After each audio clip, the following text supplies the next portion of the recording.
All right, ladies and gentlemen, welcome to the Paranormal Portal. I'm your host, Brent Thomas, and hope you're having a great day and a great week. And you're into the weekend now, so happy weekend to you wherever you are and whatever you're doing. But thank you so much for spending part of it right here with me in the portal. And we are broadcasting tonight on YouTube, on Twitch. We are broadcasting on TFR, which is broadcasting on iHeartRadio, TuneIn, and TalkStream Live. So we're all over the place, and by God, we're glad to have you with us. So welcome to the show, everybody, and buckle up, grab a drink of choice, and make yourself comfortable. And we're going to dive into 2 hours commercial-free of the paranormal. So what's not to love, right? So we got a lot to go through, but before we go any further, let me just welcome my my biggest branch on my personal family tree, my son, and tonight's co-host, Mr. Sheldon Thomas. How you doing, Sheldon? Doing great, doing good. Decided to move into my new my new space. Got the whiteboard back there where I'm brainstorming wild builds. I mean, paranormal stuff. So, I'm all set over here. Well, you're just, you look pretty hip over there. You're much better decorator than I am, clearly. I mean, I'm just got this junk all behind me, but thanks for being here tonight. I'm glad you came in, and we're going to take part of it tonight. That's right. That was why I said thank you. Yeah. I said thank you, Sheldon. Jeez. I appreciate it. You didn't see it yesterday. No, on the 29th, you didn't see it, but you got a lot of birthday wishes from the. Oh, look at Rachel. Right there. Thank you, guys. Yeah, thanks so much. It was Sheldon's golden birthday on Wednesday, so I let everybody know, and everybody piped in with happy birthdays to you. So, yeah, not 30 yet. Not 30 yet. No. It's just a number. Come on, it doesn't really matter, does it? Don't get it twisted, guys. I mean, not old. Like I guess by the clock I am old, but I'm really freaking immature, so it's okay. You gotta have the balance, right? That's what I hear. That everybody mentally stays in their 20s. It's just their body that ages. I swear I'm the same idiot I've been for like decades. Like the years haven't brought me any of that golden wisdom and knowledge that I was sure they were going to give me. Like there was a time I was really excited to get older. I was like, yeah, I'm going to get older. I'm going to know stuff. No, you don't really know much more than you ever did, but maybe. Wait, I'll be stupid like this forever? Yeah, this is the best you can hope for. You're not stupid. You're a very bright kidding. guy. I know I'm a genius. I know, but you can say it more. It's okay. I know I'm a genius. Yeah, it's okay. Absolutely. But speaking of smart things, we're going to be getting to the news here in just a couple minutes, where we're going to dive into some paranormal news and other kind of news. It's just news that I find interesting, and hopefully you agree with me and find that news interesting as well. Also going to get into the Discord question of the week from the Paranormal Portal Discord. So if you are a Discord user and aren't currently in the Discord and the Paranormal Portal Discord, then by God, you should be. And it's real easy to do that. Actually, I'm going to, when that segment comes up, I'll put it in so it'll go into both chats. It'll go into YouTube and Twitch. And if you look on your screen, you're seeing both channels' chats. Well, actually, only just YouTube. But if someone were to type from Twitch, now again, we are a brand new show over on Twitch. There probably is nobody's really aware what we're doing, but we're flying the flag over there anyway because we need attention. Yeah, and we need to be the center of attention. We need to be the center of attention. So if I type in Twitch, it's like, I love this show, like that. Let's just say that was somebody that loves the show. There it is. And there's Sheldon's text. So it appears with the little Twitch logos. So that's kind of cool. So we can keep track on what both audiences are saying in real time. Those of you on Twitch can watch what YouTube is saying, and YouTube you can watch what Twitch, and everybody's going to get along, and we're going to sing songs together, and it's going to be beautiful. So it's not going to be a war of both sides. Okay, that's good. No, it's not like the Hatfields and the McCoys over here. Yeah. Yeah, you're one of them YouTubers. Go to hell. Could happen, but not tonight. Not tonight, folks. So I guess without further delay, we should get to some news, huh, Sheldon? I would love to. All right, let's do that. It's time for the news, ladies and gentlemen. And hopefully I will inspire your minds with knowledge. Here's to hoping.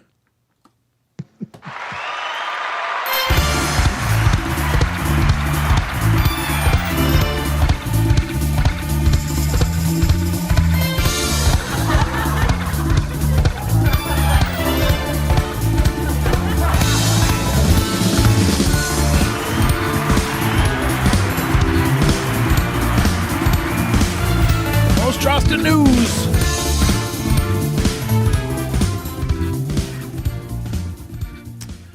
And there we go. Oh, I didn't put you up. I don't know if you're here. There you are, Sheldon. You're up on the on the screen. It's okay, I'll be a chair. I can be a spirit in the oasis, you know. Yeah, your chair is your spirit animal. Is that right? Yeah, actually, that's pretty accurate. Yeah. Well, welcome to the Paranormal Portal News Desk, and we're going to dive into a few of the news articles. Just a few. Birdie Cuda says, careful with Twitch. They're more finicky than YouTube. And it's like, yeah, you know what? We're just talking about stuff, and we got mods over there just the same. Sheldon is one of them. And you know, if someone's raising hell, they're going to get the foot just like they do in YouTube. So either way. Well, banhammer, it's ready. That's ready. So either way, we're going to keep it nice and fun in here.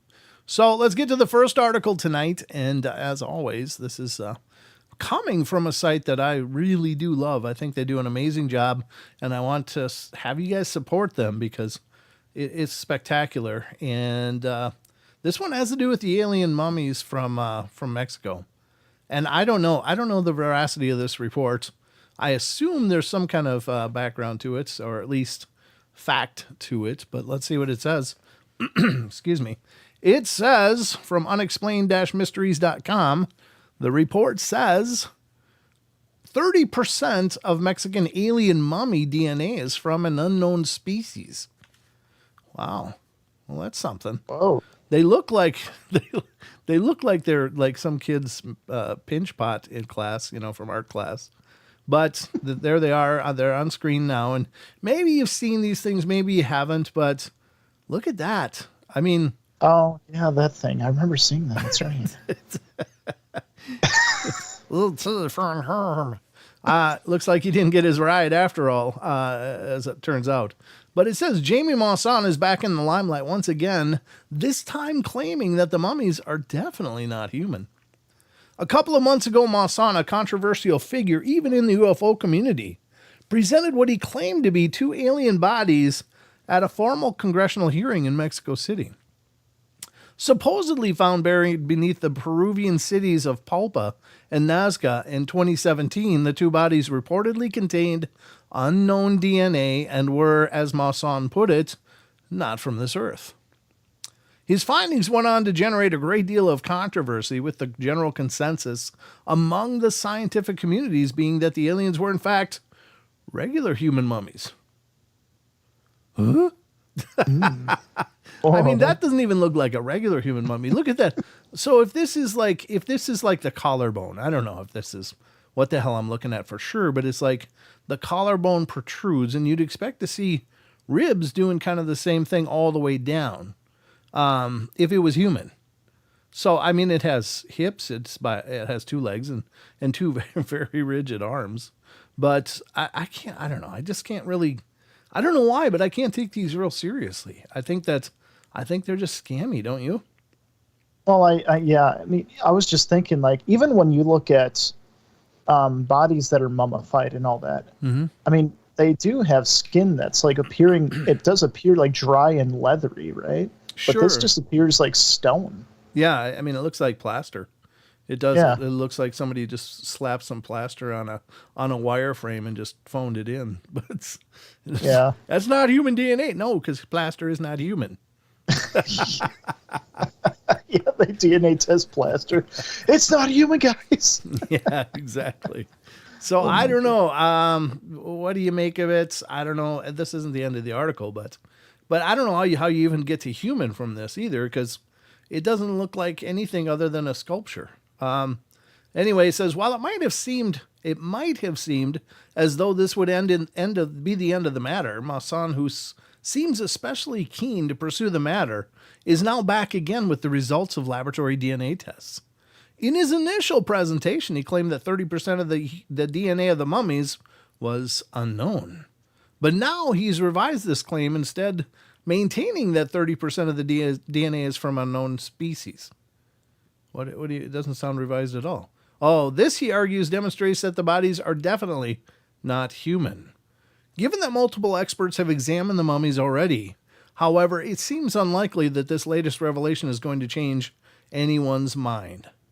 It's something I want it to be real. Yeah, so I mean, it would be cool if it was really alien mummies, but but why isn't he talking about that 70%? I just don't understand. Yeah, it's like the 70% is kind of the elephant in the room in this.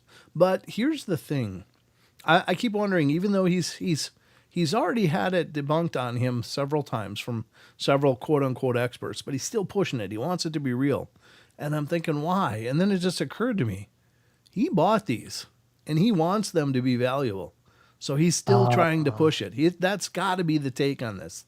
That's got to be the angle. He must have put out a pretty good sum of money for these things from somebody, and he needs them to be real, because otherwise he just pissed away a whole bunch of cash, you know? Unfortunately, I think he did. I think that's why. Because why would you keep chasing it if you already had it debunked? Like, several people looked at it and gone, this is not at all what you're saying it is. And yeah, I just can't think of anything else except for the fact that he must have sunk a ton of cash into these and got took, and now he's like trying to make them valuable. Oh, yeah, because what if that 70% is like there's some chicken bone in there, and then there's some wolf, this DNA in there. They people, whoever sold them, like, structured it with bones. Yeah. We're pretty sure these ribs are spaghetti, but we could be wrong. It's definitely not human DNA. That would count for that 30%. It's 30% spaghetti. It's 30% pasta. I don't know what the hell's going on here, folks, but there you have it. That's the first article tonight. Maybe there's something to it. I don't know.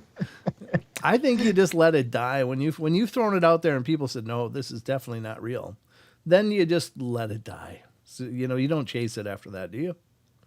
Oh, I wish it was real, but it's not. It's just not. I don't think so. Absolutely. Lucky Gypsy's also a mod over in Twitch. Thank you for being over there, Lucky Gypsy. Awesome. But yeah, there you have it. Article number 1. It's SoCal Squashers. Would that make them Italian, like an Italian alien? Italian. You got to change that last A to an E. Then it's Italian. Oh, you're Italian. Yeah. It's Italian, right. Yep, absolutely. So there you have it. Yeah, that's crazy. I don't think those are aliens at all. I don't think they are. So I just, yeah. I mean, good luck to him. I hope he gets his money back somehow. Somehow. But I got another article up for you guys. And this one is, all right, here it is. And this is from unexplained-mysteries.com. Is this the one? This one's more space and astronomy, but I thought, God, this is really interesting. I'd never heard anything like this before.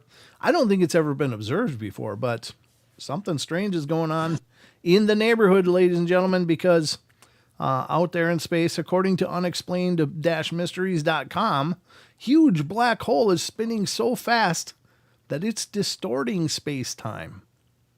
Ooh. What do you think of that, Sheldon? What do you think? I've seen Interstellar. That sounds about right. You've seen what? I've seen Interstellar. It sounds about right. Oh, yeah. Yeah, it's a spinning black hole. This huge black hole at the center of our galaxy is spinning at such an extreme rate that it's literally squishing space-time. Just squishing Squish? it. Squish? Yeah, I guess so. I don't think that was their scientific take on it, but that's the articles. Deep at the heart of the Milky Way lies a behemoth of galactic proportions. Known as Sagittarius A, this gargantuan or supermassive black hole has an almost incomprehensible mass equivalent to 4.1 billion suns and measures 32 million miles in diameter. That's huge. Yeah, I mean, that's enormous. Exactly how this enormous black hole came to form, as well as the role it played in the formation of the galaxy, is not yet fully understood. Now, in a new study, scientists have used data collected by NASA's Chandra X-ray Observatory telescope to calculate the speed at which Sagittarius A is spinning. The team discovered that the black hole is spinning so rapidly that it is literally dragging space-time along with it.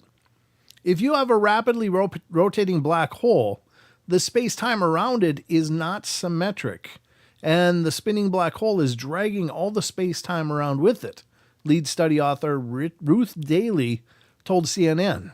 It squishes down the space-time, and it sort of looks like a football. I just don't know. It just boggles my mind. How do they make these conclusions? I mean, you know what I mean? I mean, I guess extremely advanced math. I don't know. Yeah, I guess. I mean, I'm just looking at this, and what I see is like a lifesaver, like one of those gummy lifesavers, right? That's the interesting thing about science is that when you look at this picture right here, and it's like they can have all these like theories and conclusions and equations for it, and it's like I'm looking at like a lava lamp. What are you doing? This is a out of focus donut. What are we doing here? I mean, really, it does. But you look at this and you wonder, how do they get to the point where it's a super rapidly spinning black hole and it's dragging space time along with it? Really? How do you get that? Let me show you. Let me show you my kid's finger paints. What's going on here? What's the equation for this one? Well, it looks like your kid just solved string theory. Really? Not to make fun of scientists too much. It is, if it's true, it's fascinating. Yeah, it is just it's boggling how they get there. Right. Yeah. Don't get me wrong. I'm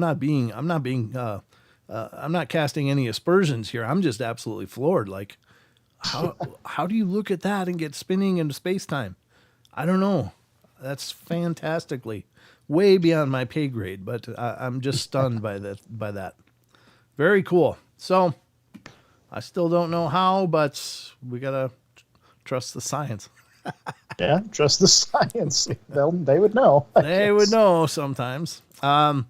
Let's get to this next one, and this is also from unexplained-mysteries.com. This is the last one for tonight, folks. And then we're going to be going on to the Discord question of the week.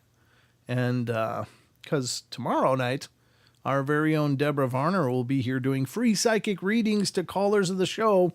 So if you want a psychic reading for the end of 23, beginning of 2024, find out what's going on in your world or what might be coming up, it's worth a shot. And it's free. Right. It's a great price. Free. My favorite price. So just like this entertainment. So this is unexplained-mysteries.com. This one's kind of a history one. It was kind of a little slow news day today, so I had to pick what I got. But there was apparently a mystery of a missing World War II fighter pilot. But it's finally been solved over 80 years on. Wow. These guys, hold on. These guys, first of all, are cut. These World War II guys were just cut from a whole different kind of metal than us. I mean, these guys were freaking amazing. And they were built out of steel. I mean, it's just incredible. The conditions that they went through, the danger that they dove into, and it was just these incredible acts over and over and over. Horrible things that they had to be confronted with, but the fact that they did, and a lot of these guys were 17 years old, 18 years old, and they were heroes in many cases. So I have a great 60. deal of respect for that generation of people and what they endured. I mean, we have so much that we take for granted today, that even in the 40s, 1940s, it was a whole different place. You wouldn't even recognize the world if you just suddenly blinked back there. It's just absolutely. Most kids today wouldn't even be able to make a phone call, and that's not a criticism. It's just that's how different the technology is. So this is an article about a missing fighter pilot that's apparently been solved. So let's see what it says. Lieutenant Warren Singer's plane had disappeared without a trace during an attack on Italian airfields in 1943.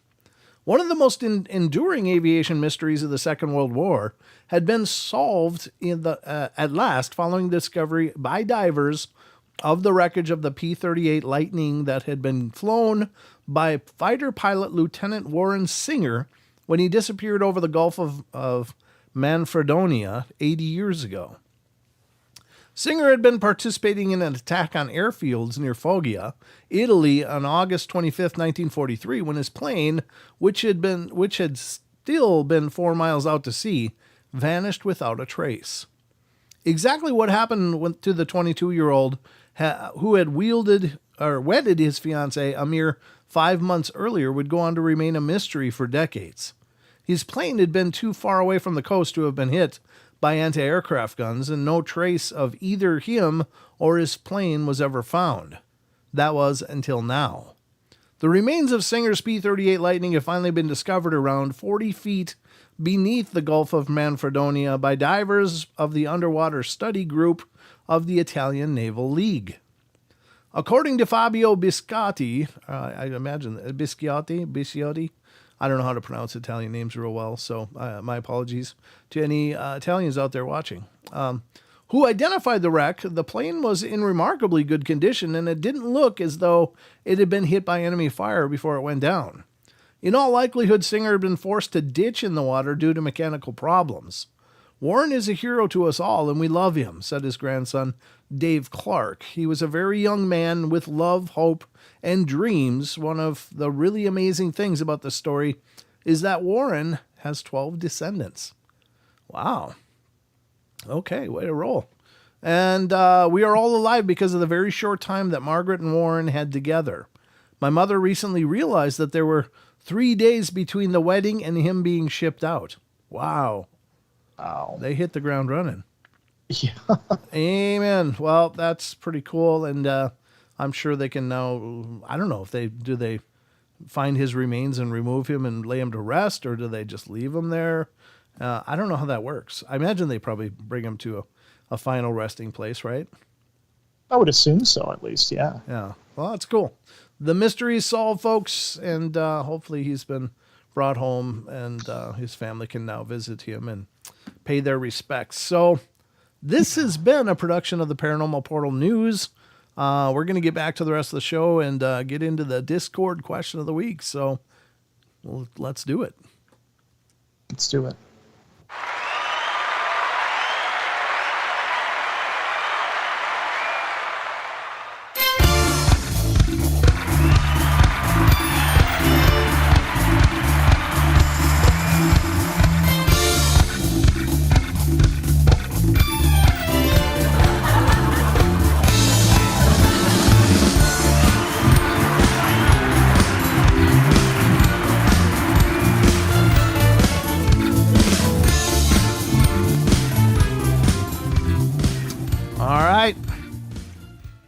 Discord question of the week is coming up now.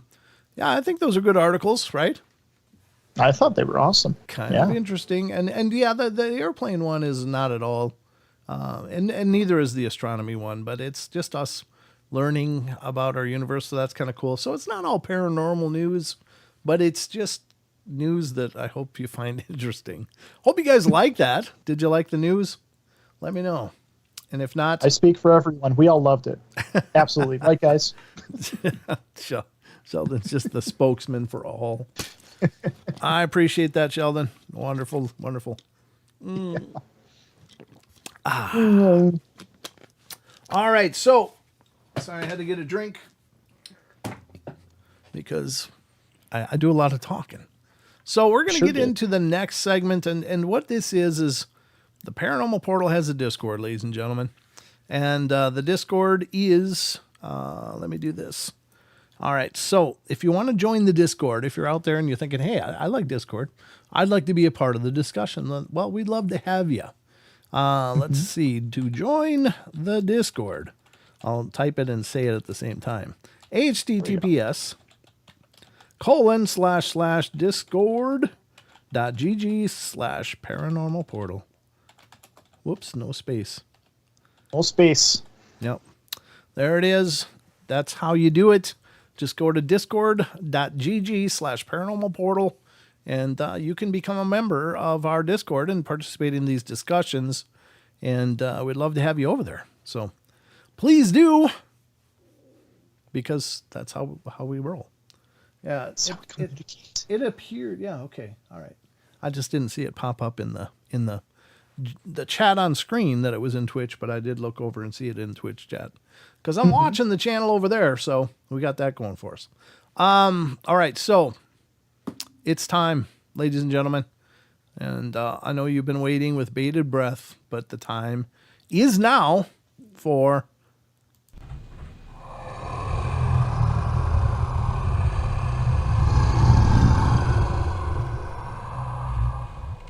ladies and gentlemen, it's time for Discord question of the week, and I just realized that I restarted my computer and didn't restart Discord.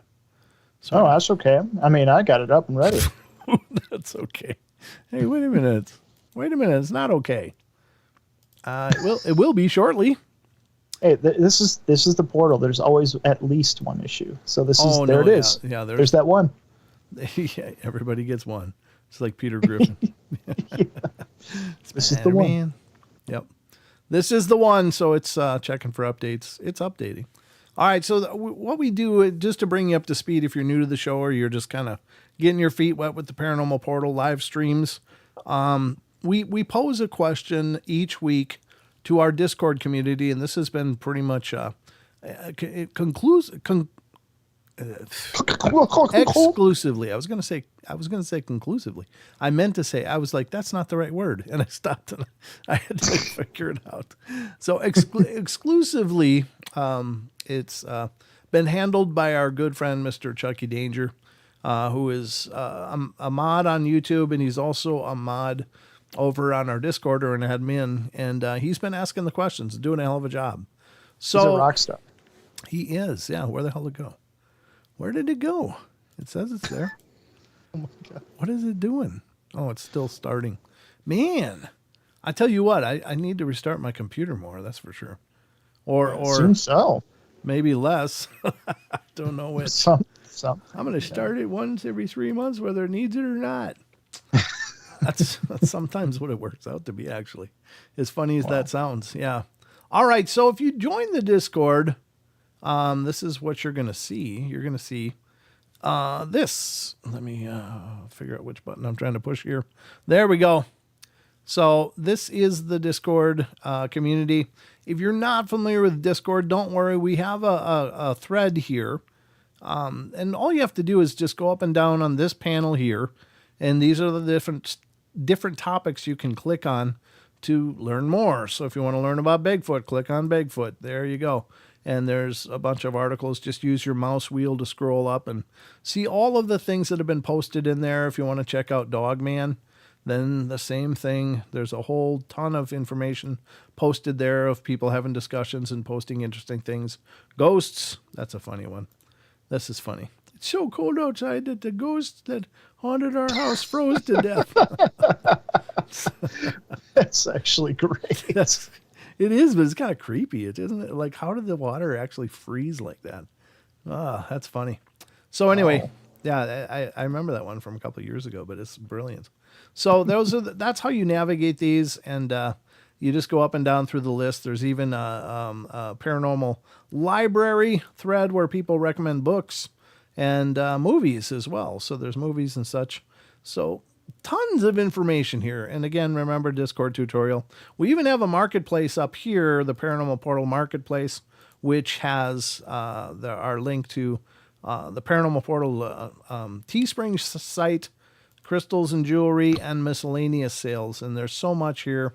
Love Rocks Company and several more are offering crystals and jewelry. So, and if any of you, again, if any of you are in our Discord and you have like an Etsy shop or whatever, and you want to advertise it there, go ahead, post your stuff. I mean, this is a community, so use it, help people out. Charlotte just made AI picture and a few coloring pages for people to print out and color if they want. And that's really cool. Cool. Yeah, I mean, that's neat. That's really cool. I didn't know you could do that. So I'm learning lots of stuff as well. So anyway, but the thing we're most interested in right now, though, is this thread, questions of the week. And here we get the question of the week, which will look like this. It'll be highlighted. And Chucky tags it with @everyone, so everyone in our Discord gets pegged with this, and they have a chance to weigh in if you want to. So the question of the week this week, are you ready to read? I'm ready. Okay, take it away, Sheldon. Question of the week. Iron has often been associated with trapping spirits either in or out of an area. Do you think that iron may trap spirits in houses or other structures that use iron nails and beams, or graveyards that use iron fences? Great question, Chucky. First responders, Marie. I believe iron has some mystical properties to block negative things from crossing passing areas. Much the same as a salt line does. Or selenite? Yep. Wow, interesting. Yep. I actually didn't know anything about selenite. That's curious. Selenite looks like this. This is selenite. And it's almost like the same consistency as like a rock salt, but it's supposed to absorb negative energies and stuff. Oh, that's really cool. Okay. Yeah. Well, next up, the Batman. Okay. As I have said before, I am nuts and bolts kind of guy. I work in the power industry. When you're a hammer, everything tends to look like a nail. That's fair. Yeah. There have been a lot of associations between EM fields and paranormal experiences. Either they cause them, or some supernatural entities have difficulty crossing running water. Mm-hmm. I don't know about freestanding iron having an effect, but I can see iron grounding out ambient EM fields. If so, an iron fence around a structure graveyard would make sense. It would be interesting to see if you could isolate a cursed, haunted, or otherwise supernaturally affected object by enclosing it in a grounded Faraday cage, or set up some sort of heterodyne. I guess so. Heterodyne. Mm-hmm. I wonder how rare earth magnets or industrial magnets might affect such things. Ooh, that's really good insight, Batman. Wow. It is. Just as an insert on this, one of the old paranormal ways of dealing with spirits was actually to pound iron stakes in the ground in a path where you know spirits are going to walk, in the attempt to ground them, to like, suck them into the ground. So, interesting thought. I don't know, but anyway. Very interesting. Thank you, Batman. Raw coming in saying, I think there was radioactive isotopes in the iron before it was cast. This caused a mixed organic ratio of radioactive isotopes to naturally heat together with fire in the open. Makes it magic, bro. Mm-hmm. Magic staff, anyone short, perhaps? Maybe. Maybe so. Existers coming in saying, that's a wild and intriguing question. Makes me think there could be some truth to that. Iron is magnetic. Many forces outside of our understanding are explained with something along the lines of electro, magno, gravito possibilities. I digress. But we'll think iron, think on that, and may have an opinion here later. Thanks for the gear, Turner. Yeah. Yeah, kidding. It's a very interesting question. I would have never thought to ask that. Yeah. That's the magic of Chucky. Karen Alberding. I have not heard that, but it's an interesting theory. Personally, I don't think so. I think if spirits are trapped, it has more to do with not knowing how to move on, more than anything. I could be wrong, but that's my thought. Sure, it's a great thought. Yeah. Hallelujah, goats. I'm 100% going to be spirits. All right. I appreciate it. Hallelujah. Good. Ducati, the humble one. I really believe they are trapped by their own personally created prison created by numerous types of deeply emotional experiences, whether it be a hell or heaven that they can not let go of. The experiences they had in life could be bad, good, or any number of emotions that makes them create their prisons bordering on our living realm. But for them to be trapped by items or earthly creations, as in physical walls, barriers, or in this case iron, seems unlikely to me, but fortunately, I cannot speak firsthand about this as of yet because I'm still attempting to enjoy life, what life I have left. Mm-hmm. All completely speculation on my part, as I do not pretend to have anything mysterious that well figured out. Hell, I still haven't even figured out the opposite sex yet, and I'm already well into the last third of my life already. Yeah, God. That's fair, Ducati. That's fair. Yeah, there's a lot of us in that boat. No offense, ZX81V. ladies. Guys are not very bright. Myself included. We all have our struggles. Yeah. But ZX81V2 saying, life's a role-play game. The choice of path is yours to take. What ending you get depends on how you play the game, where some of the bad endings are all they can achieve due to these choices. I've noticed that spirits seem to feed off of the electrical states of static electricity, also like draining batteries. True. Everything is energy at base levels. A ghost seems to be more energy-based and electric residue that holds its form mostly. Perhaps they need electricity to charge up as much. As iron? As such, rather. Iron is an electron trap. It can be used to hold charge, sort of a trap for the spirit. If electrics are involved, magnets won't be far away. Interesting. Okay. Very. Maggie M10. Interesting. I'm not sure. Really, but it could explain why really old buildings in England especially have a lot of activity. Great question. Thought-provoking. Mm-hmm. Very true. The whole iron nails and maybe some, iron rebar maybe. Yeah, I see what you're saying, though. Yep. Trace. Yep. Trace Linnell. Iron is Linnell. So iron is something to consider. Trapping, I think no, but an obstacle for sure. Not like granite, though. How about the oxidization? Interesting to think about. Mm-hmm. Yeah, that's true. General Trant, no. If they can travel through a wall, I believe they can travel through iron. But I do believe that a certain frequency of EMF could block it. Sure. Yeah. Yeah. I would say that's probably a safe bet. Yeah. Mm-hmm. Facial 101, I think iron may affect the frequency of certain types of energy, as ghosts are energy. It is possible that they may corral or guide spirits along a certain path. Okay. God, I love these theories. Yeah, they're great. Trace. Yeah. Trace Linnell coming and saying emerald tablets of Thoth. Thoth. Of Thoth. Yep. Iron grounding may start the inner journey home. It's interesting. In the TV series Supernatural, you see iron used all the time to get rid of ghosts. Not that they had a lot of ghostly episodes, but they were always smacking ghosts with iron bars or iron pokers from the fire and stuff. And I think it's a interesting thought.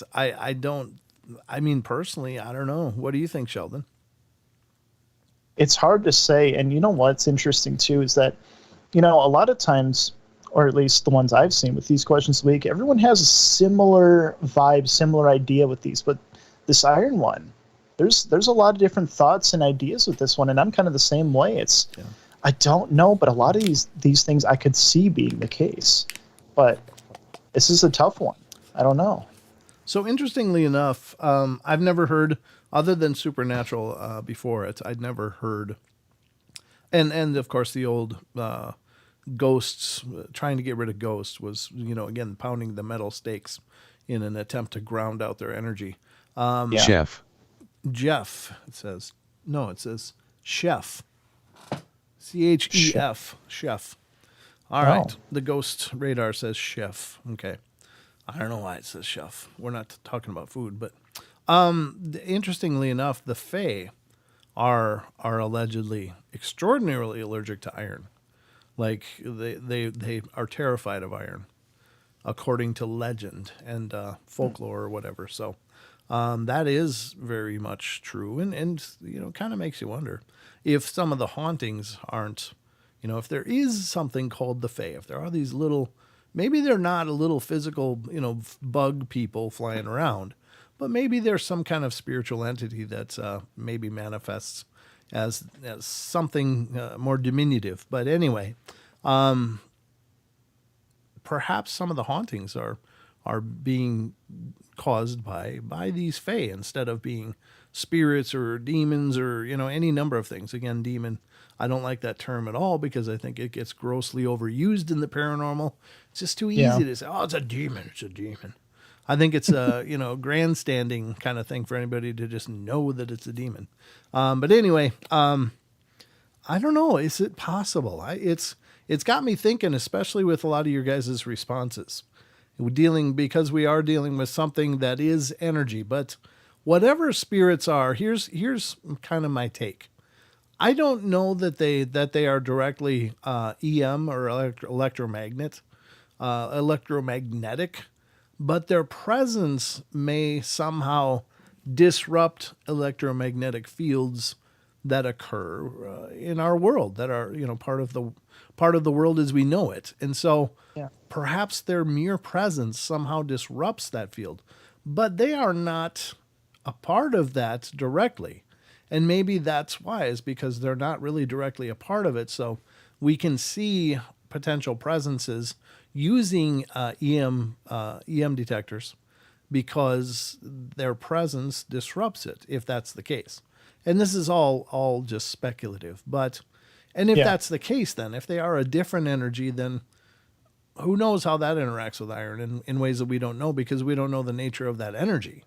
And I assume it's the same energy that we all have. But here's why I don't think ghosts or formerly human spirits are electromagnetic, because if they are, then we are, and I know there is an electromagnetic field that is surrounds our body from our pulse, from our pulsing heart, and we're radiating an EM field of sorts and IR, and certainly we do have an energetic field of our own. But you would think it would be so much more measurable. Like if you went up to your arm, could you detect it with an EM detector if it was sensitive enough? Maybe it can be. I don't know. I'm just speaking on the fly here, but I don't know. It's an interesting concept. There is a concept in the from the East, the like qigong, and the whole idea behind your mana and your chi, or your energy source. And there was a gentleman over there. There's a YouTube video that was out. I'm sure you can still find it out there, but he was some guy from Indonesia, and he was able to touch people and like literally like shock them.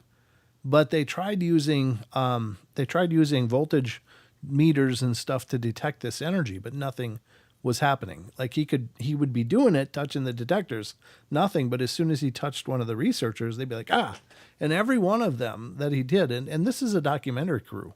It wasn't like a bunch of groupies like, oh yeah, it's electromagnetic magic. These were guys because he was a healer over there, and he was doing this technique of like shocking people with what he said was his ki or his chi or whatever you want to say. So if it was electrical, in nature, you would think they would have detected it on the voltage meters, but it was just flat, nothing. Well, However, that's he yeah. was, however, it was apparently a very tangible energy that could be felt in, pain receptors and stuff, and in warmth and many things. So I don't know. I mean, that's what I've always thought is that, like, I just don't think we have the technology. I think it's a whole different kind of energy. We just don't have the ability to detect it. This whole spiritual energy. We're using like all we know, but it's not what it is. Of course, it can't detect it because it's not EM, or because we can't detect it because it's this. Right. Yeah. But it's interesting. If you ever get a chance, I don't know, you'd have to do kind of a deep dive. It's an older video on YouTube, but it was very interesting, and it was a segment from the documentary that I watched, and apparently this guy, and I forget he went by the name of DJ. Like I don't think it was a spelled out word. I think it was just like initials D and J, but it might have been some Indonesian word. But he was a qigong practitioner, and his teacher taught him this. But he said that you can never use it to harm anybody. And while he was demonstrating energetic things for the crew, they were at dinner, and he had a chopstick, and there was a solid wood table in front of them, and he was able to put it in his hand and go, and jam the chopstick actually through this, 1.5 inch table, and actually go through it with a little flimsy bamboo chopstick. Now, that's pretty impressive. However, when it happened, a piece of the chopstick flew off and hit the one of the ladies on this documentary crew, and it cut her cheek a little bit, and she was fine. She was laughing it off, and everything seemed okay. But he took that very personally because he had hurt someone. And he said he had a dream that his master appeared to him and said, "You used it wrong and you hurt someone, and no more." And so he just disappeared. Like the guy couldn't be found after that again. Like I'm not saying he like vanished like magic, but he just would not let anybody talk to him anymore or do any more interviews. Yeah. Yeah. Yeah, he refused to see the crew after that. I remember that. Yep. Yeah. I showed you that video, years ago. Yeah, that was you did. Yep. Yep. I watched it a couple years ago, but yeah, it was just a shame. It's like, oh no, we need that. That's what we need. No. Yeah. What is Just Info Paranormal Portal? I mean Ghost Box. What do you mean? What does he talk about? Paranormal Portal. Can you do a? What is it saying? Can you do a ghost hunt, the Ghostbusters and Cat Ball stuff this Saturday if we get enough likes for it? No. Tomorrow night we're doing. Deb Varner is going to be here doing readings. Just Info. So we're going to be doing a reading show tomorrow night. There won't be any ghosting tomorrow. There will be readings of the incredible Deborah Varner. So hey, maybe Wednesday though. No, probably not Wednesday because Don's here, but maybe the following Saturday we can. A week from Saturday, we might be able to do it. Sure. Yeah, there we go. Yeah. Just keep it in mind. Yeah. But anyway, thank you everybody that weighed in on these. You did a great job. These are some phenomenal thoughts. And I think you guys really brought up some incredible points, and it's really got me thinking. Before I just kind of scoffed at iron for ghosts, but talking about the fact that it is so influenceable and influences electricity and EM fields, it's like, well, maybe it is a detriment of some kind. I'd never heard of using iron to keep spirits out as a barrier. I'd never heard of that before. So that's interesting stuff. But thank you all for your participation, and once again, thank you, Chucky, for making that happen. You did a brilliant job. That's wonderful. Yeah, thank you so much, Chucky. We got a question coming in from Shrek. Do you believe in witches and wizards? I do. I believe in magic for sure. Now, see, that's the funny thing, and I don't know about wizards so much, but when people say, "Do you believe in witches?" It's like saying, "Do you believe in Christians?" Because witchcraft is a spirituality. I mean, it really is. It's not like, and unless you mean like the old crones and witches of legend and stuff, then maybe there's some spiritual abilities or I don't know about abilities. That's not what I meant to say, but spiritual beings like the old crones that are often blamed and seen during sleep issues when people are having sleep paralysis and stuff. And I'm using the term sleep paralysis, which is a medical term, but I'm talking about the old Crohn syndrome where people won't be able to move and they'll open their eyes and there's this old wretched woman leaning over them, like drawing in deep breaths from them. And it looks like she's like sucking their life force or something really creepy. So I believe those things are out there too, but witch is just an observer of witchcraft, and that is really a nature based.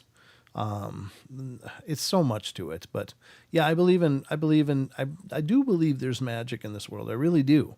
I really believe that we have untapped potential, and I think it's only magic because we don't understand it. So it falls into this other space because we don't know how to conceptualize or intellectualize magic.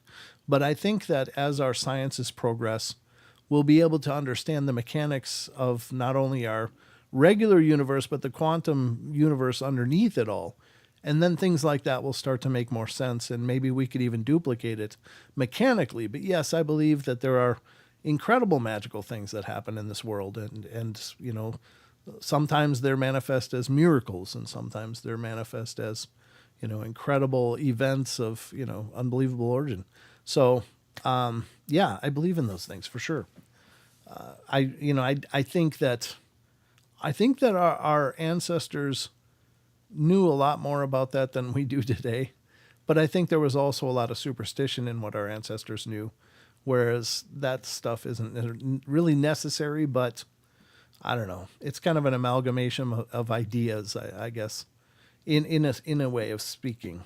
But yeah, I definitely believe there's still magic in this world, and still incredibly magical events happen all the time. And I think the paranormal is part of those events. I really do. I think that is part of the magic of our world. Yeah, sometimes you just got to know, where to look for it.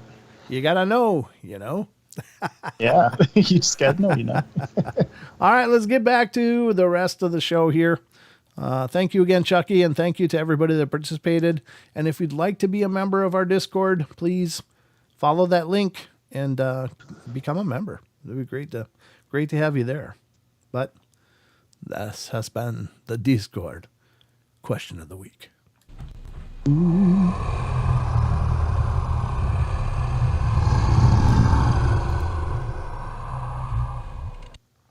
Hey, SoCal Squatcher joined, by the way. Welcome, SoCal Squatcher. Oh, yes. Is now a part of our Discord community. So, very cool. Very cool. And Ofter joined on the 29th, on your birthday, Sheldon. Someone named Ofter. Oh, welcome. Welcome, everybody, yeah. Good to see you guys. And always welcome more. There's room for more, believe it or not. But it's really plenty. Cool. Plenty room. Plenty. We can scale this pig till it's huge. All right. Scale it as in size, not in climbing. Well, yeah, true. All right. So we are going to get to, what time is it now? It's actually 9:52. No, it's 7:52. You betcha, don't you know? Over there it is. I was speaking Minnesotan for you so you'd understand. Oh, yeah. Because you're Minnesotan, yeah, huh? Oh, our Minnesotan accent. Oh, for crying in the mud. All right. I'm formerly Minnesotan. Now I'm in Idaho. You're not one of us anymore. Idaho now. Oh, no. Thank you. I'm here all night. Thank you. All right. I got a few chunk of irons that I've used to draw with. Rusty holds the ink. Interesting textures on slippery paper. Oh, that's cool, Rachel.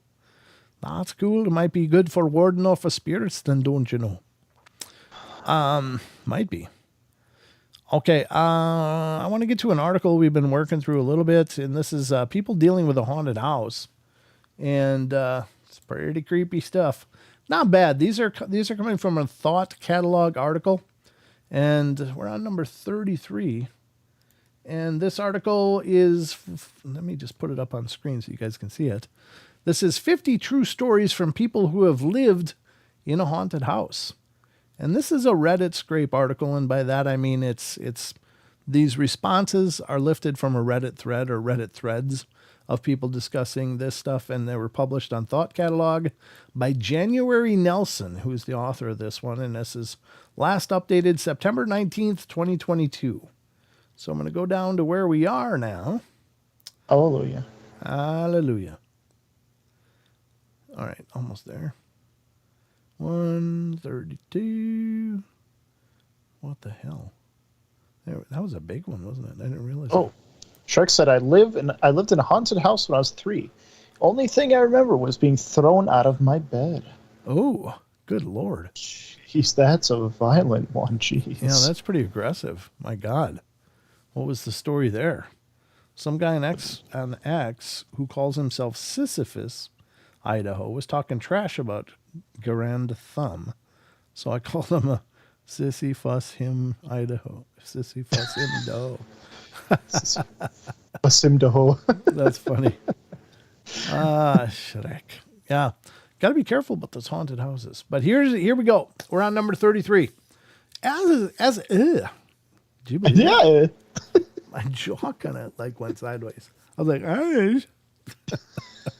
It's not a stroke, right? You're good? I think I stroked out there a little bit, but I'm okay now. Okay.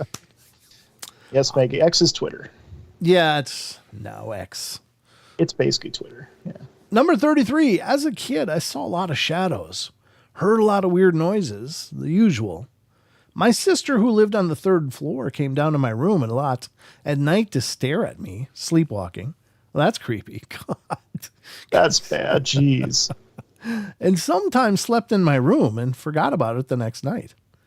The doors creaked and opened and closed on themselves a lot, which can happen in an old house due to drafts. Yeah, if your door doesn't latch, sure. Now, all this is all stuff that any kid can imagine due to the suggestive state of an old house can give a person. Nothing really scary, and also the alarm went off a lot during the night. Triggered by air? Not usually, unless you got a really crappy alarm.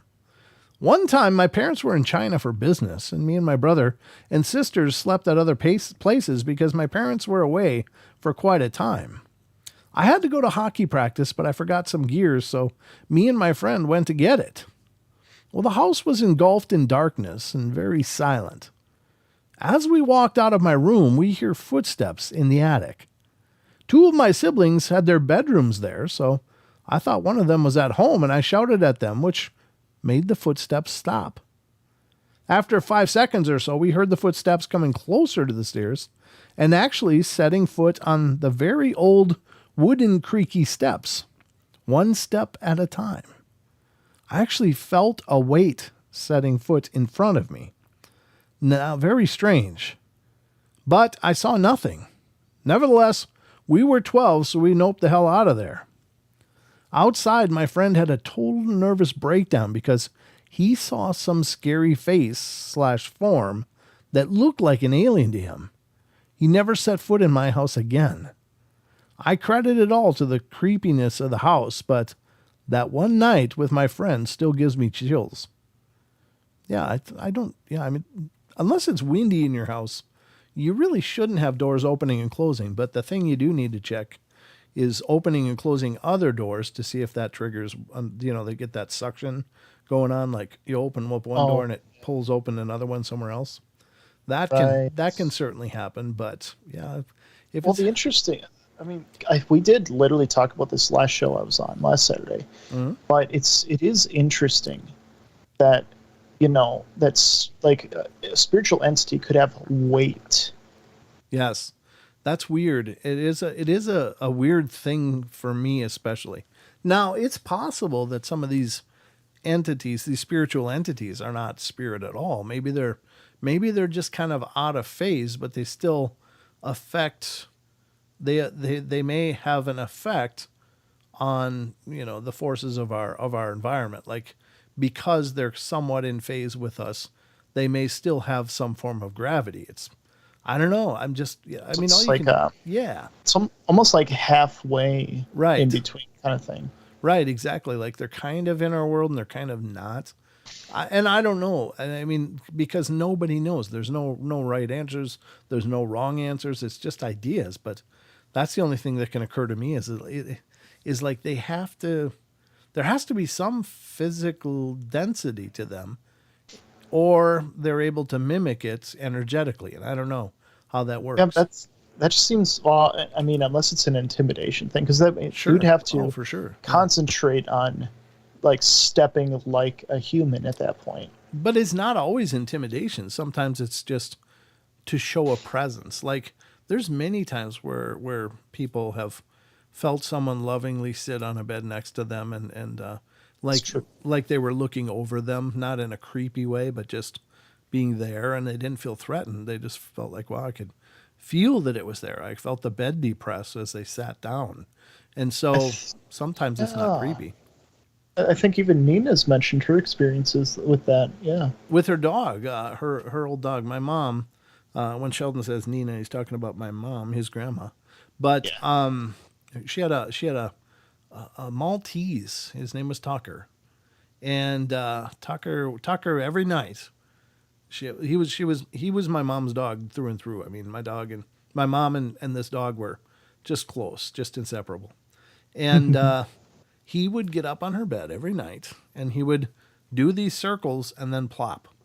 You know, that was his thing. He would do all these circles, kind of like when you watch a dog poop and they're just like looking for just the sweet spot. And I don't understand it. It's like, why is it better there? I mean, what the hell? Are you really needing 5 minutes to figure out where to dump that? Just get it done.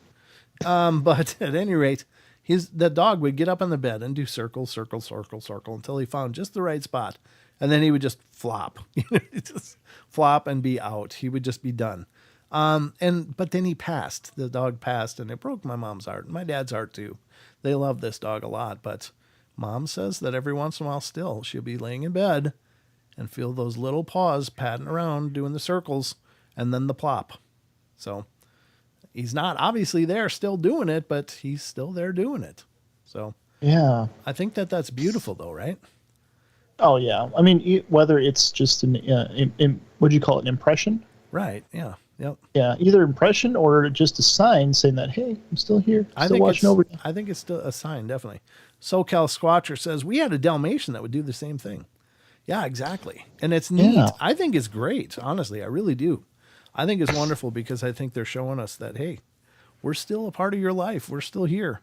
We don't got bodies anymore, but we're still hanging out. So, I mean, even once in a while wonderful. For me, sometimes, I think it's my current dog. But my current dog is upstairs, and I'll feel like a little boop against my elbow, and I'll look over, and nothing's there. Like Xena might be there. Got to be Xena, I think. She always would do that too. She would like boop you to get you to put your arm on top of her. You know. Yeah. Yep. She would always do that. That was funny.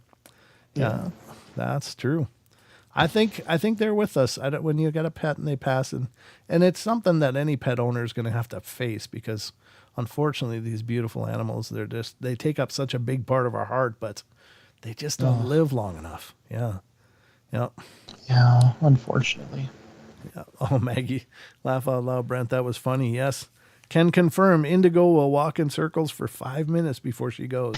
It's like, I know. Is it maybe it's more of an aerobic thing? Like it's not quite there. They're just trying to work it down the last bit of the chute before they download. But that's actually not a bad theory because even Nova, like when she's running outside, as soon as she's done running, she goes and dumps it all out, So, it could be. Jordan says, I don't want to think about that. Yeah, I know. It's all on the table in the Paranormal Portal. I'm just saying, At least we're not talking about cow butts. We could always go back to that topic. Why do they core the anuses? That's what I want to know. I just don't know. Okay. Oh, we're there now. See? Yep. Thanks, Jordan. Now we're back to cow butts. All these aliens, they're like doing all this stuff, and then they grab a donut before they take off. It's like, come on, what are you doing? All right. Anyway, I got a number 34 here. Number 34 of this article. So 2 weeks before we moved, my dad and I toured our house, and I noticed this guy was painting the water heater, which I thought was weird as hell, but I was like 10 or so, whatever. Anyway, we moved in on a Wednesday, and my parents let me stay at home from school until the following Monday, and preoccupied me with coloring books and a new dollhouse. In my brand new crayon pack, there literally wasn't a blue crayon. Like, it was a 64 pack, but there were like only 63 crayons in it. And one day I went downstairs into the basement, and my blue crayon was next to the hot water heater, and scribbled on there, it said, "Hi, Fit Nurse 6. What the hell does that mean? Kevin. Hi, Fit Nurse 6, Kevin. I don't understand what the hell that means. I was so confused. I started school, and my new classmates were going like, "Oh my God, you live in Kevin's house. Your house is going to be haunted." Well, it turned out Kevin was a little 8-year-old boy that lived in our house prior to us and got hit by a car in the front yard. He would write notes if you left out pen and paper, open and close doors, adjust the thermostat, the kind where you had to turn a knob, and always turn on Christmas music when it was that time of the year. We had a swing set in the backyard, and even on the hottest, calmest days of summer, only the left swing would be moving back and forth. We had this dumb cat that I would lock in my bedroom at night, and every morning my parents would open the door and let him out, then close it back. And one night I woke up and the cat was meowing at the door, and it woke me up, but the door opened, the cat hissed, and ran out really fast. I asked my mom the next morning why they didn't close my door, and they said they didn't open it. The last story is when I was very upset and nearly going to hurt myself one year. During Christmas break, the police just randomly showed up at my house. The policeman said he was patrolling our neighborhood, and it felt like something was wrong at our house. I'm absolutely certain Kevin had something to do with it. That's kind of interesting. That's a very developed presence then, yeah? I remember we read another story that was like that. Like, police wanted to investigate this building, but they got horrible vibes from it, and so they did not end up doing that. That's actually interesting. Oh yeah, there's body cam video of this police officer. I think it was maybe it was Chicago, or it might have been Detroit, one of the two. And I'm guessing, but I think that's where I remember it being from. But there was a body cam, and he goes. He was dealing with a domestic at one house, and he's got his body cam on. And they got that taken care of, and he was just leaving, and he heard a scream from the house next door. He turns to look, and it's all like, I don't know, like a dilapidated house. Like it was kind of a broken windows, and like nobody was living there. It was vacant. But he's like, "Oh my God." And so he's like, I got to check this out. And so you can, and I think it was body cam video, but yeah, I know it was body cam video, but he goes through the house and he can hear like children upstairs and like giggles and stuff. So he goes up the stairs really carefully, and he went into a room where there was all these pages of paper, pieces of paper piled onto the floor. But on the top, sitting just perfectly there, was a crayoned drawing of a police officer, or like a coloring book page that was colored of a police officer.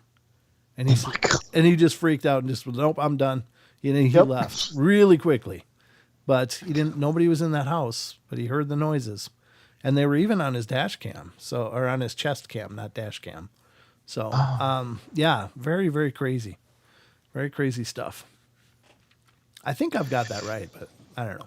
It sounds familiar. Yeah. Hundreds and hundreds of stories bouncing around in my head. So I might be convoluting a few of them. It's a true story. I remember that, but I don't remember exactly how the context went perfectly. But I think that was right.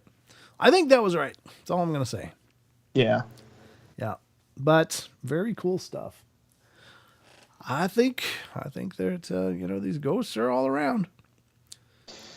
Shrek says, if aliens are real, do they look like what Hollywood portrayed them, or are they something completely different? What do you think, Dad?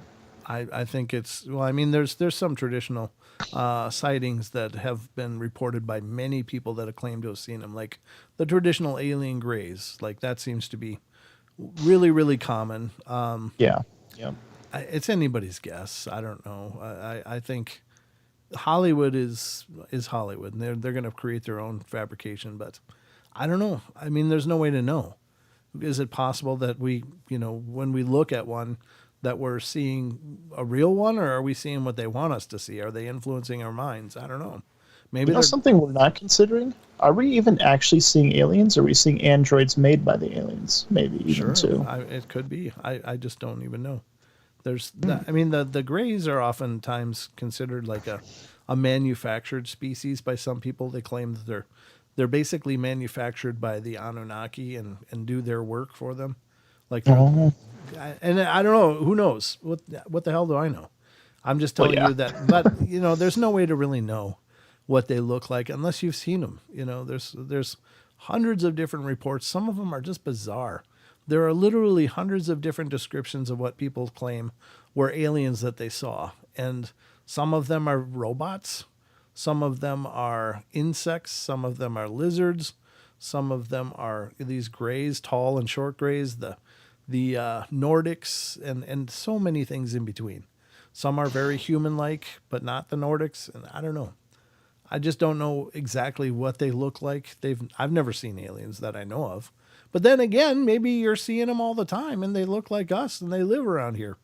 And I'm saying that kind of tongue in cheek, but kind of not, because if they're visiting here all the time, maybe they're living among us, just checking us out. Maybe they can look just like us. And really wouldn't shock me, to be honest. I gotta admit. I've met plenty of people that I swear were alien. Like, they just didn't know how this worked here. It's just like, really, how did you get this far in life and not know just basic things? But it's possible. Sometimes you meet people. Like, I often humor myself when I'm walking down the street. I like to say hello to people and greet people, because I think that that's important. It's kind of my way of like spreading caring, I guess, like I'm acknowledging people and I'm not just in my bubble and screw you. And I always think the people that don't even look, they're just stoically head forward going. I was like, is that an alien? I wonder if that's an alien. Did not say hi. So, definitely don't seem human. Can't be human if you act like that. Jeez. So and that's always something I thought of too, like kind of to wait, was that Shrek who said that? Was it Shrek? Yeah, Shrek was the one that made that last comment that you asked what they look like. Yeah, that's right. So, like, I wonder if sometimes I think, like, God, I wonder if they see this media. I imagine they have a way to tap into our media if they're looking out for us. And I wonder if they get irritated sometimes. What? We don't do that. But I'm like, nah. If they're that advanced, they probably are beyond that kind of thinking. I don't know. It's possible. It's possible that they have no concept of entertainment too. Maybe some of them don't understand that at all. That's true. So maybe it's kind of like, what the hell was that Galaxy Quest with oh yeah, that's right, with the Home Improvement guy, Tim. Tim Allen. Tim Allen, yeah. I thought that was a classic movie, but they thought it was all real, and they made starships and stuff and came to pick him up. Maybe that's why they came to visit us. Like, oh my God, look, they have technology like us, and they're watching Star Trek. They're like, where's the lightsabers? What's going on? Wait a minute, they don't have powers. You guys are idiots. What's going on? We're looking for lightsabers. You never know. They could be looking for transporters from Star Trek. Yeah, who knows? But intelligence is a funny thing. Like, there's many intelligences. Like, there's social intelligence, there's academic intelligences, there's musical intelligence, and so there's mechanical intelligences. And maybe these things are just absolutely off the chart in mechanical and mathematic, but maybe they're really like in the single digits IQ when it comes to like social. Who knows? That's true. I mean, humans are social animals, so we did develop that. Maybe. I mean, we just don't know anything, right? Prison planet theory. Chucky says, prison planet. The whole idea that the Earth is just a holding place for us. Our ancestors were brought here because they were destructive in the cosmos, and that's where we came from. Well, we've proven them right, if that is true. Not all of us, though. I don't think, I don't think most people are destructive. I think most people are just, you know. I'm just saying, we have tens of thousands of years of war, and it's the most peaceful time we've ever had at this point, technically. But I'm just saying. Well, yeah. Yep, there you go. We could be dead. Mary Wynn says, yeah, I mean, what if we weren't even actually alive? What if this is the simulation? I mean, there's so many angles for all of this stuff. Oh God, it's endless, yeah. Yeah, maybe this isn't real. None of it is. And we're just plugged in like Neo in the Matrix, and we think we're having these experiences. I mean, anything's possible. Anything's possible. But what is reality? I don't know. I figure this is at the end of the day, this is like a school, and we're here to learn, and the object is to learn. But we get caught up too much on our semantics, and we forget the simple lessons, the golden rule: treats how you want to be treated.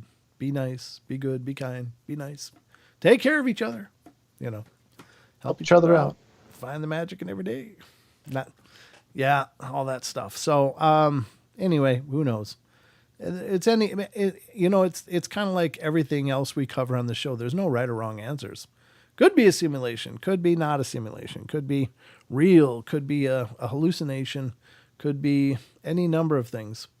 Aliens could look like anything, and maybe they look like what you expect them to. Maybe they can read your mind and they appear how you'd expect them to look, so that you don't freak out or don't go into shock or something. That's right. Yeah, there's the what was it? The Nordic alien stories. Yeah. That's right. Yep, they're very human looking. They're generally Nordics are supposed to be pretty tall though. They're like, 7 feet or so. They're very tall. Yeah. Maybe not all of them, but maybe some of them. Then there's the hybrids, which are kind of look like us, but kind of don't. And it depends on what level of hybrid, but some of them look exactly like us, but aren't us. Really. Ooh. But sorry.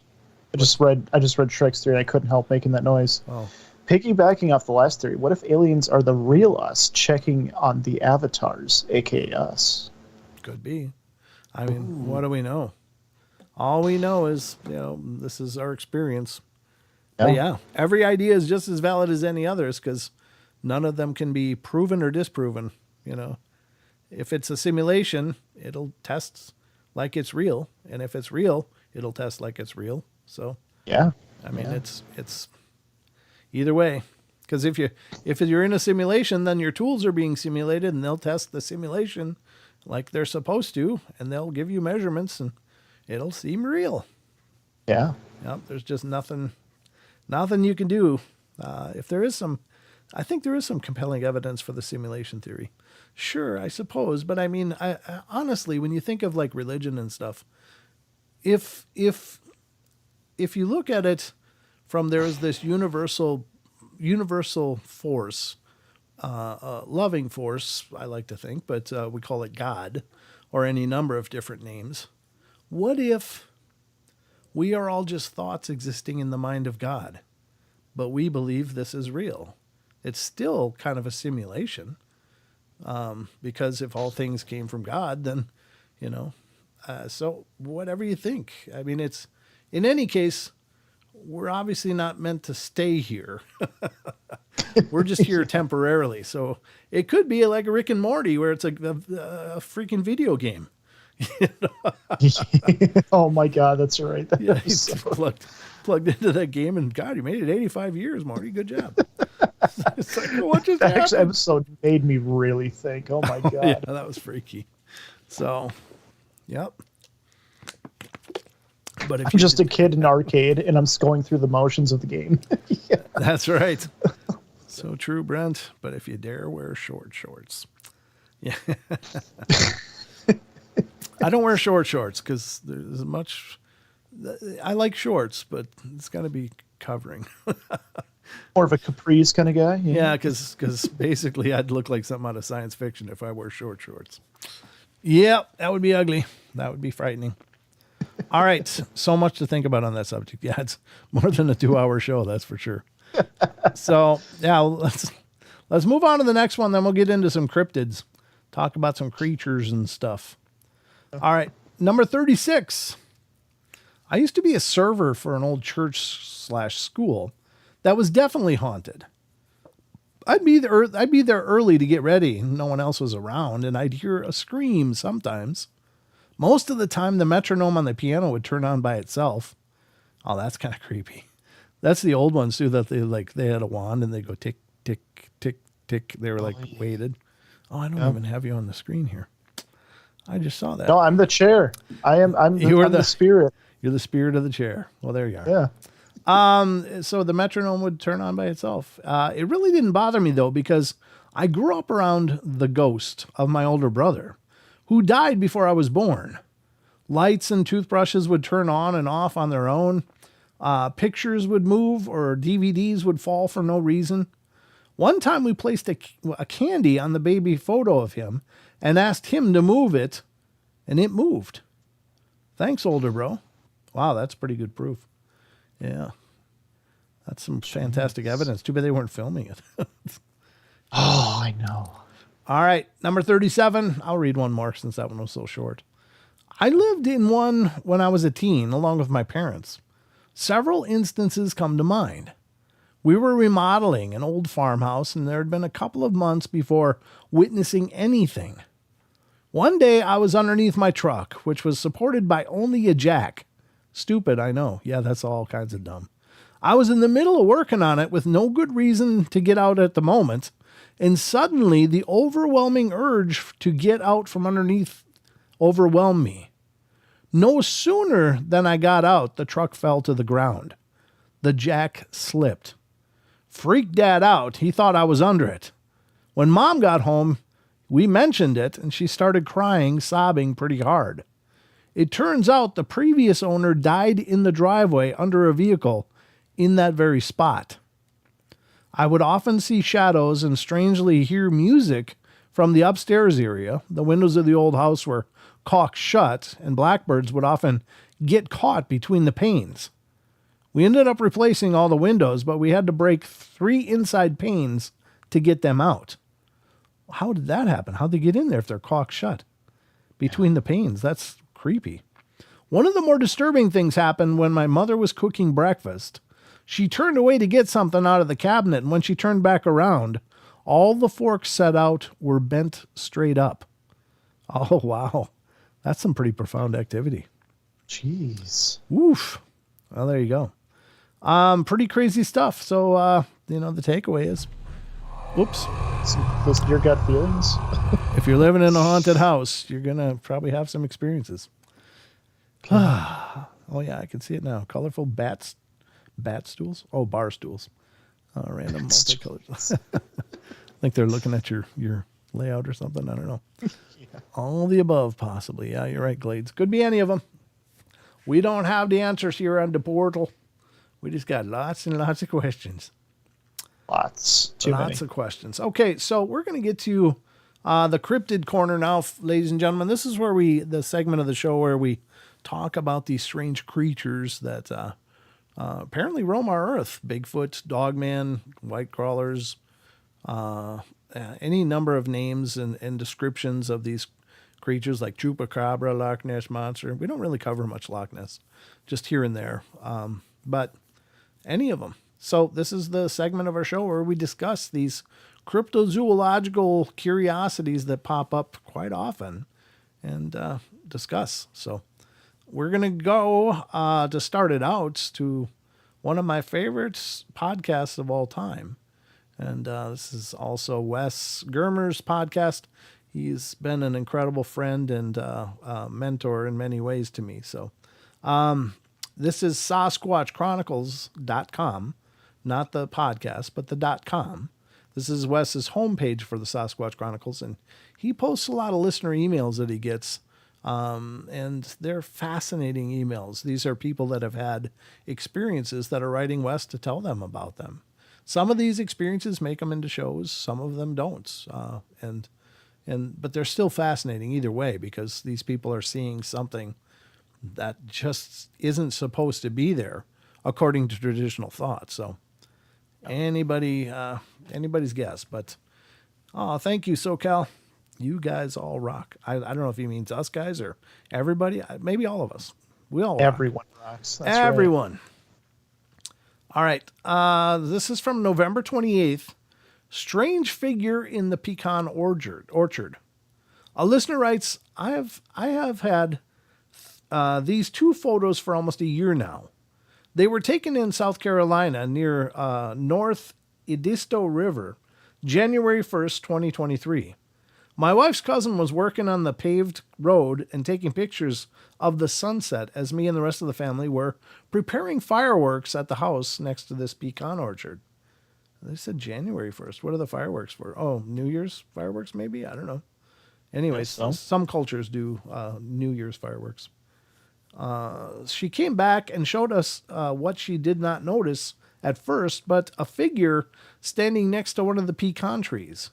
If you zoom in, you can see what looks to be a very large being of some sort, possibly a Sasquatch. I will testify we were only a few hundred yards to the right of this, and thick fog had set in that evening, maybe causing this Sasquatch not noticing my wife's cousin right there. Oh, right there. There it is.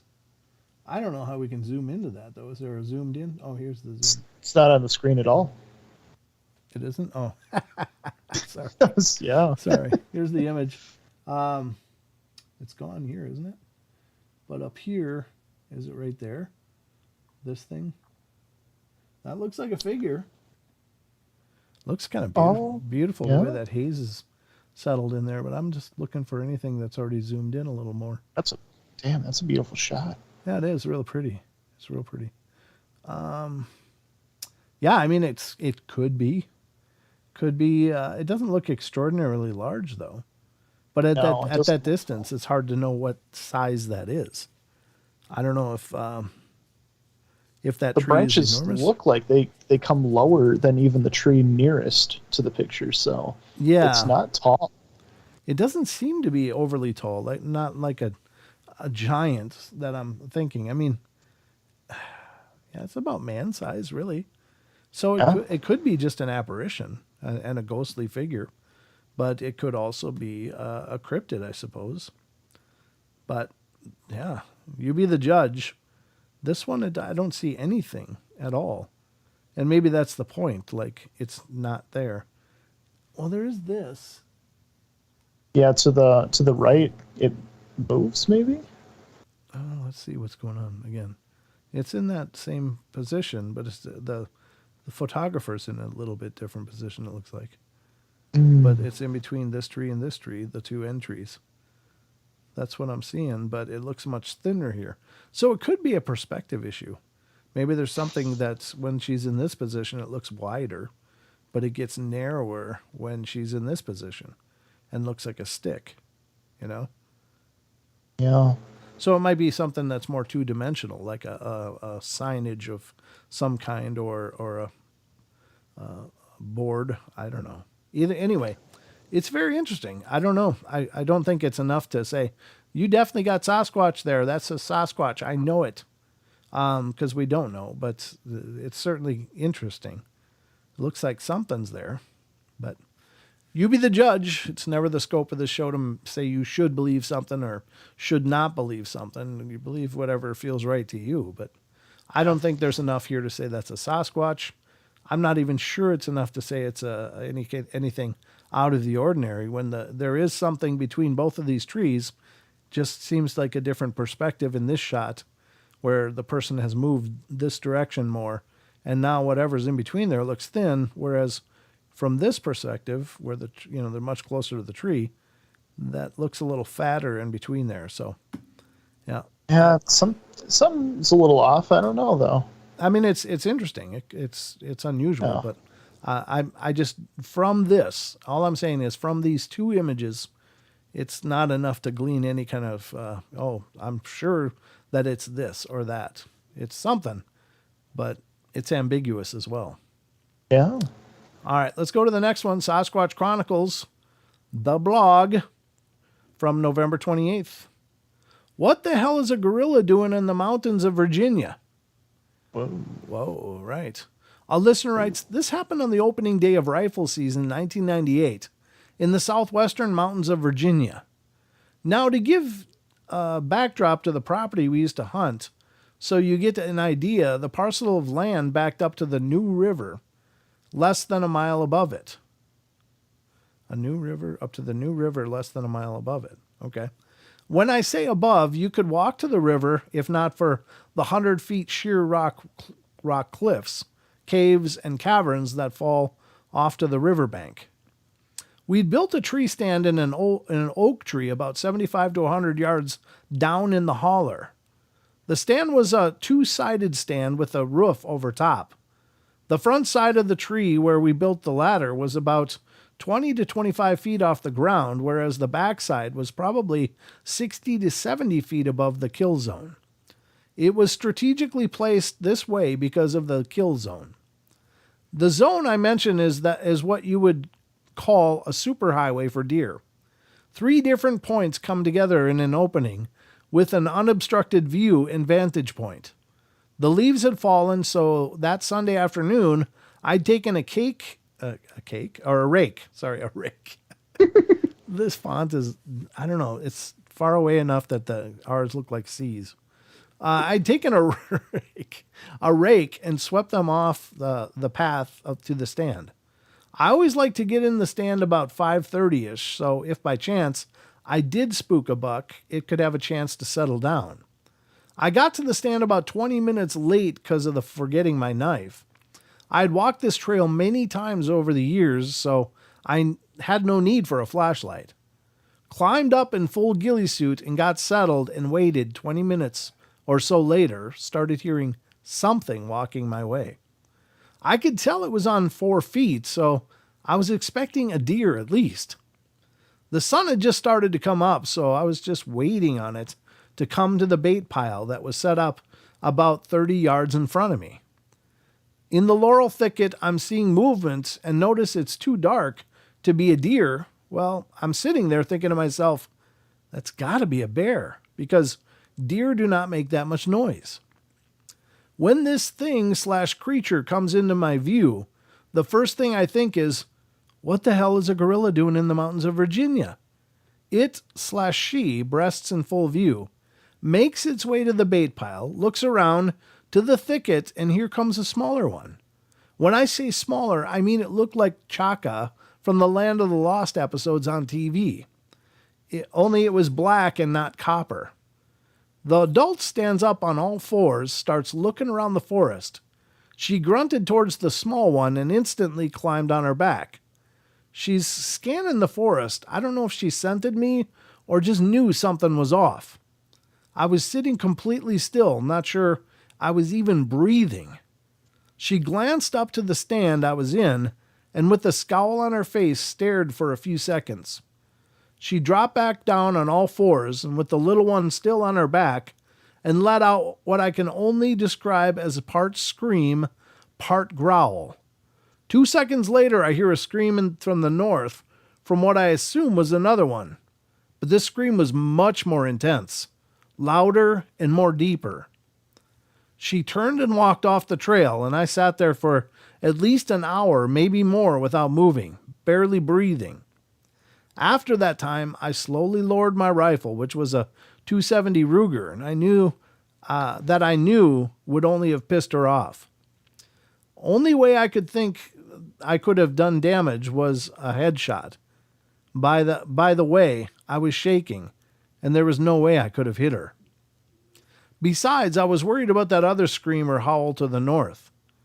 I backed out up the trail, turning complete circles to make sure I wasn't being flanked. Once I got to the clearing, which was probably 50 yards wide, I sprinted like never before, climbed to the fence, and got on my knees to make sure I wasn't followed. I ran to my truck, got in, and left. The bigger one, I'm guessing the mom was at least 7 feet tall and probably had to weigh 600 or 700 pounds. Those guesstimates could be wrong because at the angle I was at the shadows, the baby, as I said, looked just like Chaka from the TV show Land of the Lost. It was on all fours the entire time, so I could get a gauge of the size, and I'd say even at the same time it was at least 100 to 150 pounds. When on all fours, they had a gait and body structure that resembled a hyena. The mama creature reminded me of a gorilla in the face, sunken eyes, protruding brow, and flat nose. The face wasn't hair covered. The body was completely covered in hair that seemed matted with mud. Hard to tell again with the shadows, but could tell it was somewhat long and unkempt. The skin on the face and hands and soles of the feet were a grayish color, and I could see the feet when she turned and walked away. I didn't notice any ears, but did notice that when she screamed, that it looked like she had canines. I know you like to ask about what the witness knew about the subject, so I'll tell you. I thought people were crazy when they were talking about it. I laughed at a buddy once when he said that he had seen one, and I'll never do that ever again. It's been 25 years to the month, and I've never spoken a word about this to anyone. I had seen the Patterson-Gimlin film and some things in the book, but waved it off as delusional people. Thanks for letting me vent. Wow. I love those stories. It's really cool because you really get, I mean, obviously you have to assume the person's being honest, but and I do. I give people the benefit of the doubt in these stories because they submitted them and they don't seem like they're grandstanding or being sensational, but you get little glimpses into, just little glimpses into the behavior of these things.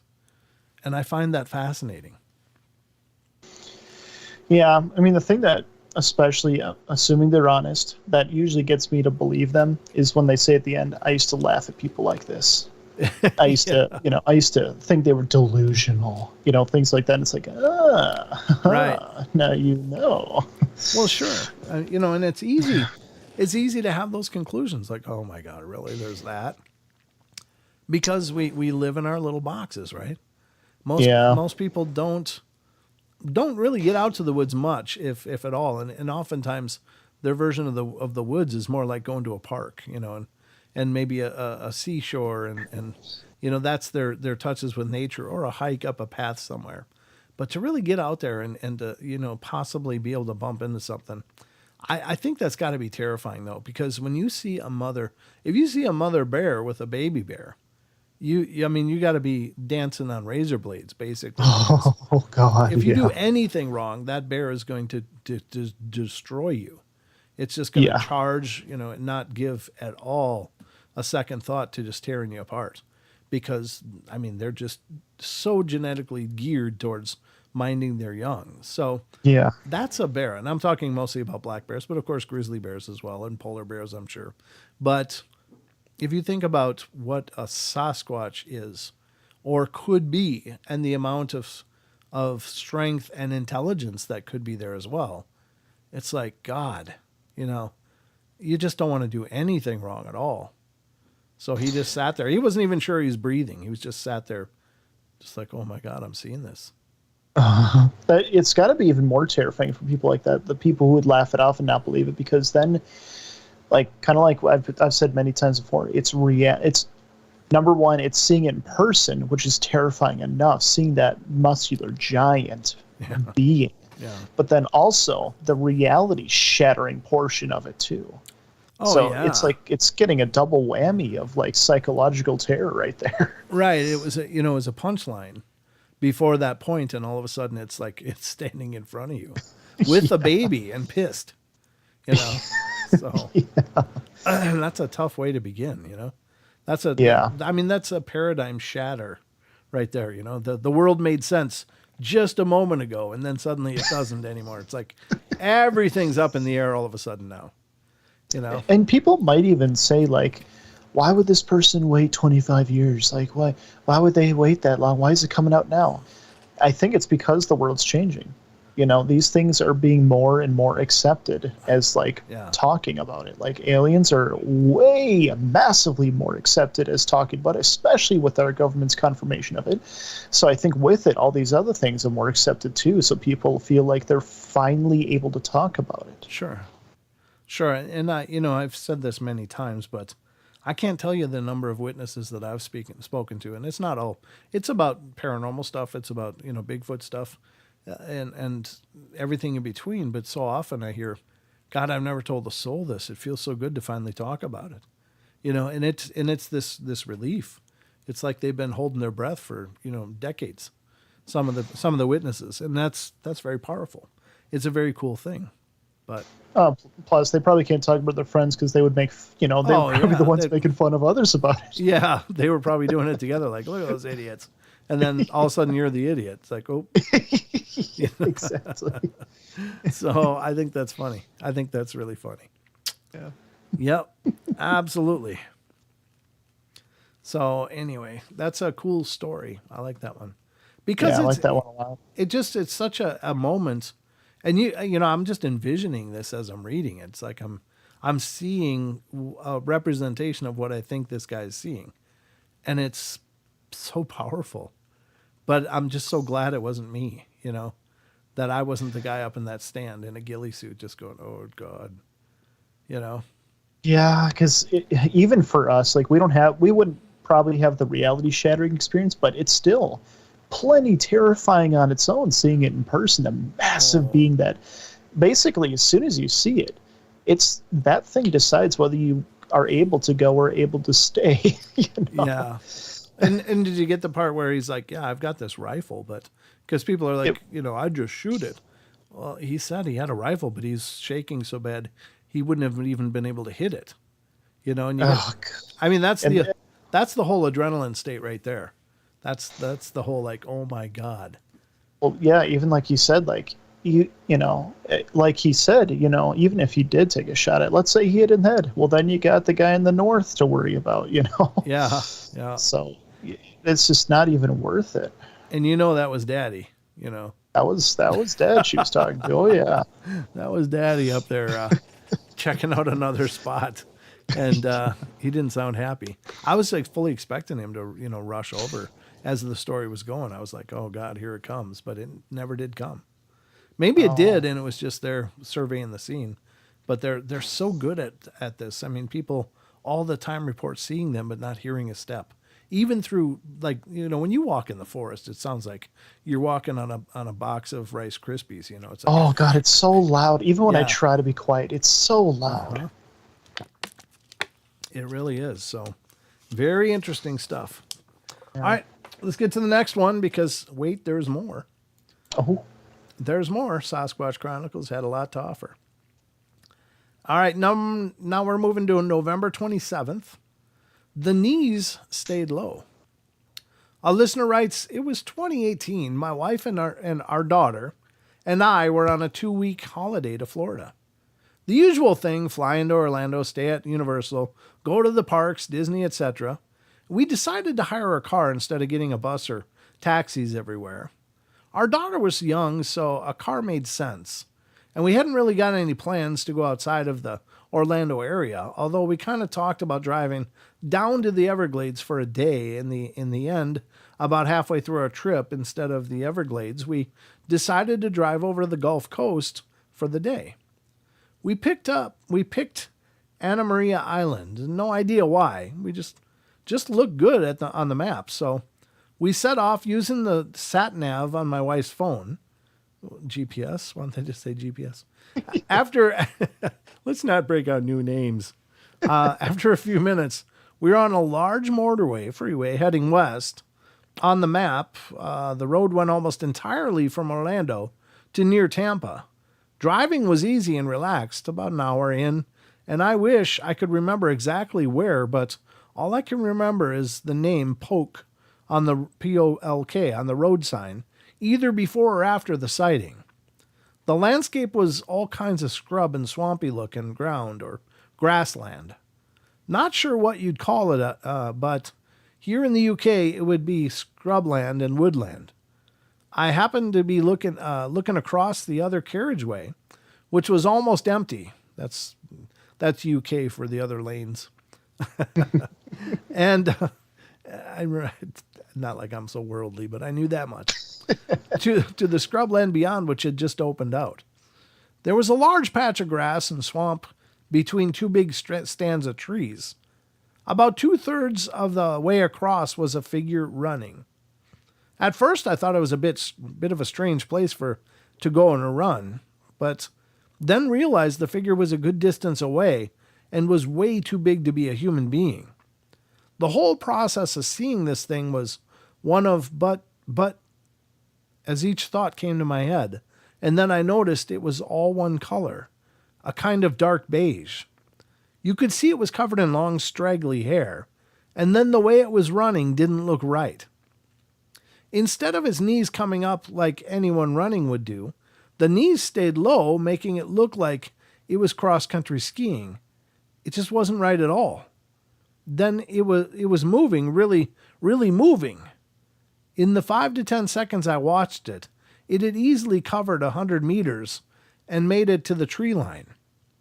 Obviously, I was driving and kept looking back at the road, but was mostly looking back at the thing, and I'm guessing the whole event lasted 10 seconds as I wasn't driving fast and the road was pretty clear. And I had a good, clear view. Whatever it was about 200 yards away. There were a couple of vehicles driving on the other carriageway, and I'd be absolutely amazed if no one else saw it. At the time, I didn't say anything to my wife. I mean, driving along in a foreign country and suddenly going on about a monster wouldn't make for a great holiday. And in the moment, I was just so shocked and puzzled that I didn't even think about saying anything until afterwards. I wish she'd seen it instead of looking ahead, especially as I had to look past her to see it. And that's it. The rest of the day, I kept asking myself what I'd seen. At first, I thought it was someone in a monster suit, but they had to have been 7 or 8 feet tall. And they had to have been able to run like that. It was so strange. I've never seen anything run like that. The arms didn't really come up too much. Like it wasn't making a huge effort, but it really was shifting. Considering the type of ground it was on, even Usain Bolt couldn't have dressed up and run that fast. In the few weeks afterwards, I thought about it a lot. The whole thing doesn't make sense, but I'm sure I wasn't hallucinating. I wasn't tired. The sun wasn't in my eyes. I don't do drugs and don't drink. I just can't explain it. And that's it, Wes. I still think there must be a rational explanation for what I saw, but I haven't been able to find it. Yeah, it's just a glimpse of seeing something running across an open expanse between some trees. But again, shattered. Yep, absolutely shattered. And that's the thing. I mean, if people ever say to each other, "Oh, you sure you weren't hallucinating?" Like, how often do you hallucinate a bear in the cities? I don't know. Like, I don't understand that. Like, do you suffer from delusions? If you don't, then I don't even know why it's even a comment. Right. But I understand what they're trying to do. They're like, hey, I wasn't tired, just in case someone does think that. I get it. The thing I really like about that story, though, is that it's one of the best descriptions I've ever heard of someone seeing them running and explaining it, because we can see what the walk was like with the Patterson-Gimlin film. But this is the first time, I hear people talk about how graceful they are when they move. They're just fluid and just elegant almost when and scary fast. But I've never heard anyone describe the mechanics before and why it would look different. But he said it in there is like watching someone cross country ski. Like the knees didn't come up. Like when we run, we haul our legs up, our whole leg. But even when they walk, their knees don't really do much. Well, I mean, they flex quite a bit, but I mean, they don't raise and lower, whereas we do, maybe we don't when we walk, but we definitely do when we run. Cause we lift up our legs and plop them down and, we have this whole motion, but it sounds like theirs is mostly back and forward from the thigh to the knee. And then it must be all from the knee to the feet that all the articulation goes on for the running. That's fascinating. True. It is. Yeah. It is. What'd the spirit say? Nothing. Oh, okay. Just a spike. Yep, just a spike. It spikes every once in a while. Might have been a presence. Yep. Detected one spirit within 25 yards for about 7 seconds.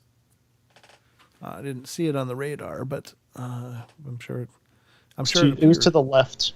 You did?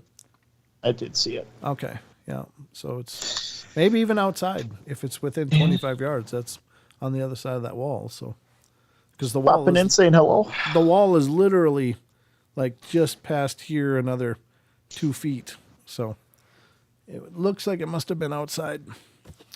Maybe listening on the window. Maybe it's a Bigfoot. Like we don't run like that. Bigfoot Spirit say, "Hey, we don't do that." Woo, Maggie. Thank you. Thank you. She says, it's so important to many people to be able to share experiences. Thanks, Brent. Thank you, Maggie. We really appreciate it. Thank you for the love. That'll go a long way. Now I can get a present. Yeah. The present is just to keep the portal running. It's, Right. What? I said that's right. That's right, yeah. But thank you. SoCal Swatchers. I'm so sorry. Yes, thank you, Maggie.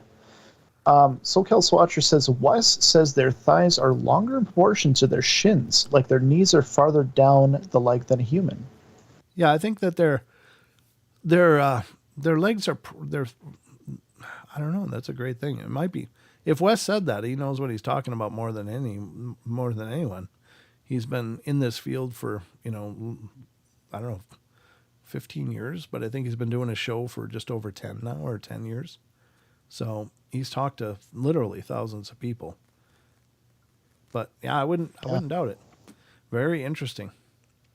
All right, so that was the knees stay low. Now there's one more from Sasquatch Chronicles blog that I want to cover, and then we'll move over to Phantoms and Monsters, Lon Strickler's site.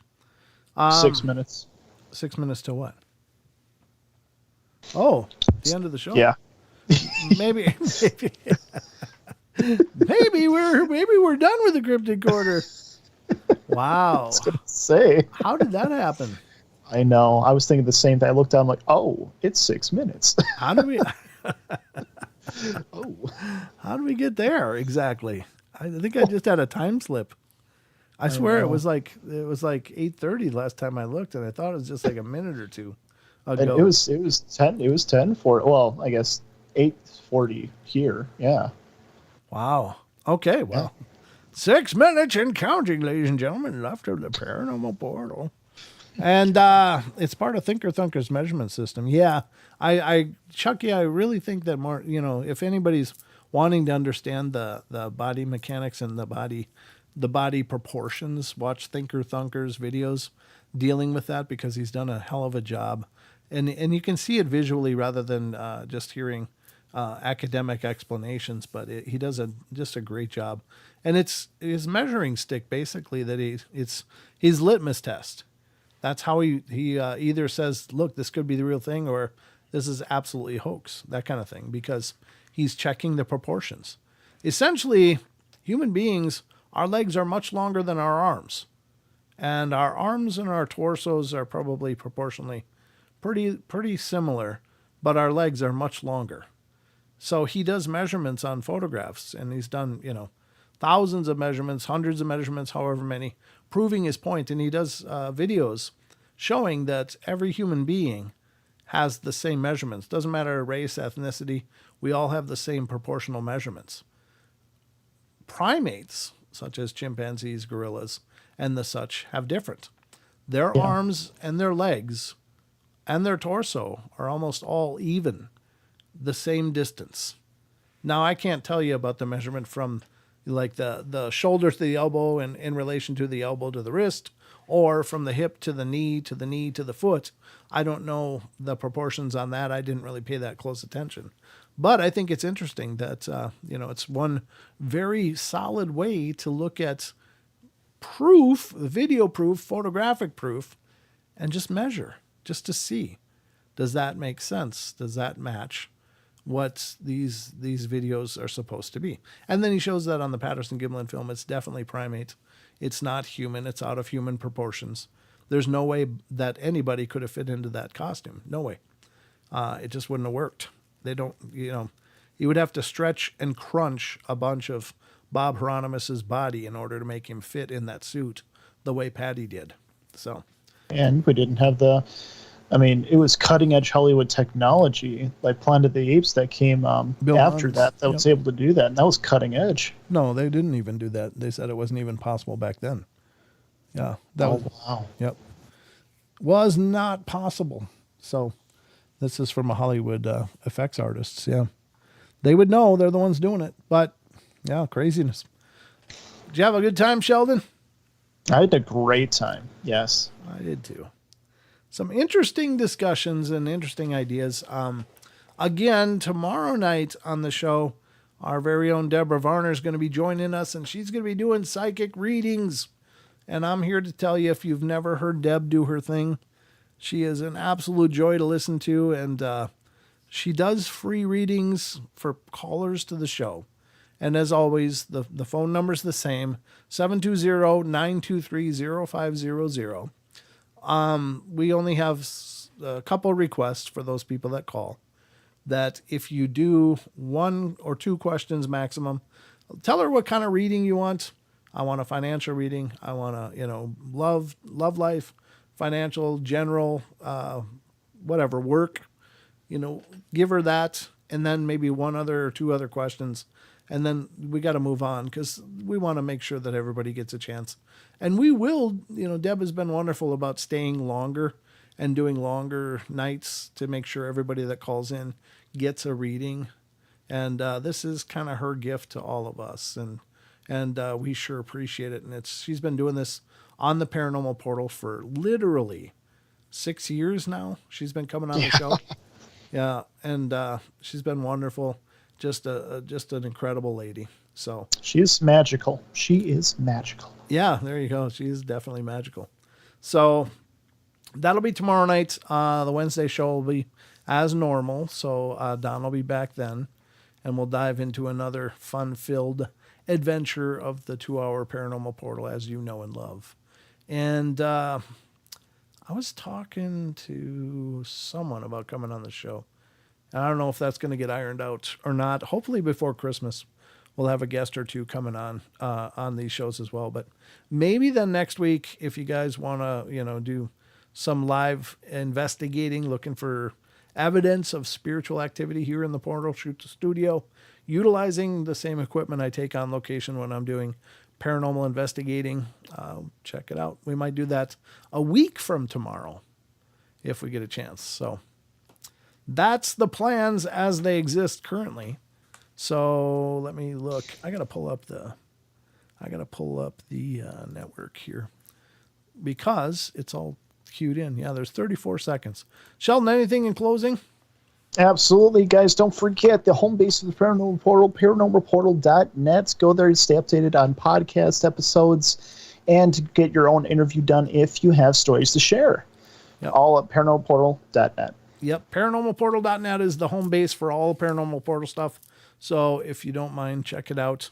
And if you want to be a guest, click the button, interview me. It opens my calendar app, and then I'll interview you. Get in touch. It'll schedule it. So, but that's it. Love you all. Be good, be kind, be nice. My name is Ella, and I'm 10 years old. Shut up, Ella. I'm one of the millions of children born to parents. That's the network. I forgot. We love you all. Be good, be kind, be nice. Take care of each other. Help each other out. Find the magic in every day and remember to laugh as much as you can. That's going to wrap it up for us here. Once again, Sheldon, thank you for joining me. Of course. Thank you for having me. Of course. So good night, everybody. Have a great rest of your weekend and a great beginning of your week. We'll be back soon. So talk to you then. I'm going to roll the credits. Be good. Good night.